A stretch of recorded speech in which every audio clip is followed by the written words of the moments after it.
ॐ ऐं ह्रीं श्रीं ऐं क्लीं सौः।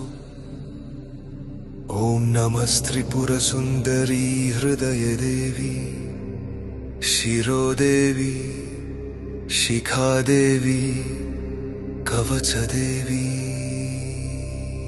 सर्वसिद्धिप्रदे सर्वसम्पत्प्रदे सर्वप्रियङ्करी सर्वमङ्गलकारिणी सर्वकामप्रदे सर्वदुःखविमोचनी सर्वमृत्युप्रशमनी सर्वविघ्ननिवारिणी सर्वाङ्गसुन्दरी सर्वसौभाग्यदायिनी सर्वार्थसाधकचक्रस्वामिनी कुलोत्तीर्णयोगिनी सर्वज्ञे सर्वशक्ते सर्वैश्वर्यप्रदायिनी सर्वज्ञानमयी सर्वव्याधिविनाशिनी सर्वाधारस्वरूपे सर्वपाप